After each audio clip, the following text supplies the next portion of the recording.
Bila dah kena plantar fasciitis ni, paling selalu orang describe kat saya, sakit macam kena cucuk-cucuk. Ada je benda tajam kat bawah tu. Mula-mula sakit sikit je. Tapi kalau dah lama biar, selalu saya jumpa pesakit macam ni, nak jalan pun dia tak nak dah. Dah sakit sangat tu dia tak nak dah jalan.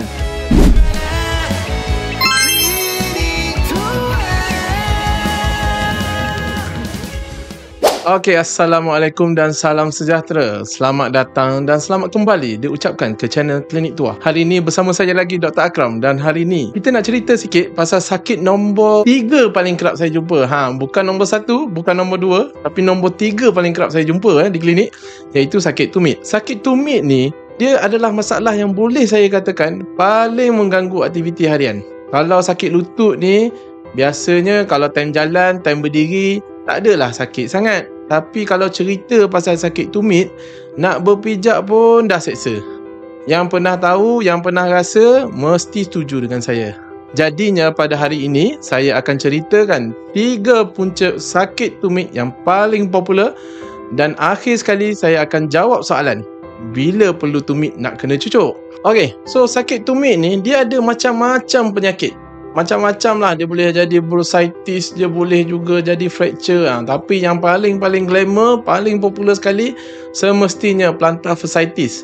Kalau pesakit datang kat saya umur 30-40an, sakit tumit, biasa saya fikir plantar fasciitis dululah. Jadinya plantar fasciitis ni, dia terjadi apabila berlaku keradangan pada tisu plantar fascia di bahagian bawah kaki. Plantar fascia ni, dia ialah satu tisu di bawah tumit yang menyambungkan tulang tumit dengan jari-jari kaki anda. Bila dah kena plantar fasciitis ni, paling selalu orang describe kat saya, sakit macam kena cucuk-cucuk. Ada je benda tajam kat bawah tu. Mula-mula sakit sikit je. Tapi kalau dah lama biar, selalu saya jumpa pesakit macam ni, nak jalan pun dia tak nak dah. Dah sakit sangat tu dia tak nak dah jalan. Nombor 2 penyakit tumit yang tak kurang popular adalah Achilles tendonitis. Sebagai info, kita ada satu tendon yang besar yang sangat penting pada tumit, iaitu Achilles tendon. Achilles tendon ni, dia ibarat satu spring besar pada tumit, yang di mana tendon ini akan menyerap impak sepanjang anda berjalan, anda lompat dan lain-lain pergerakan. Achilles tendon ini terjadi apabila berlaku satu keradangan pada tendon tersebut, menyebabkan kesakitan yang teramat sangat. Kadang-kadang boleh lagi sakit pada plantar fasciitis.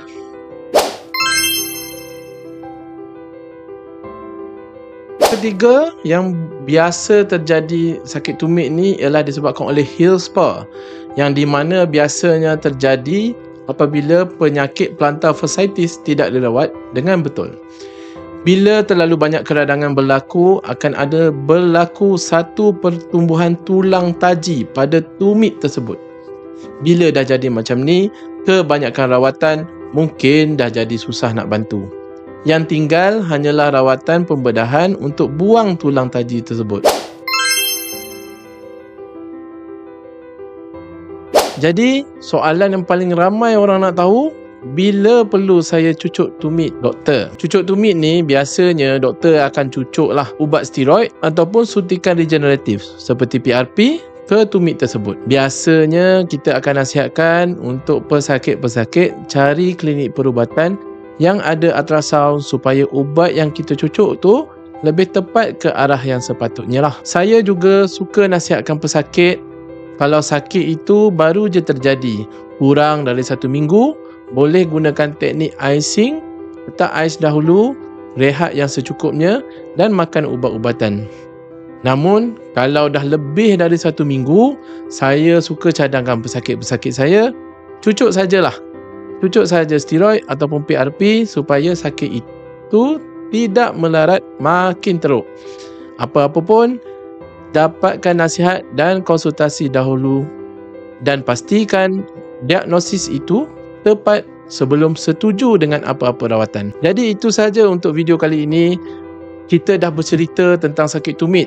Jadi untuk episod minggu depan, saya akan ceritakan pula tentang soalan yang juga amat popular di kalangan pesakit-pesakit saya, iaitu perbandingan kualiti gel lutut. Bukan semua gel lutut itu sama.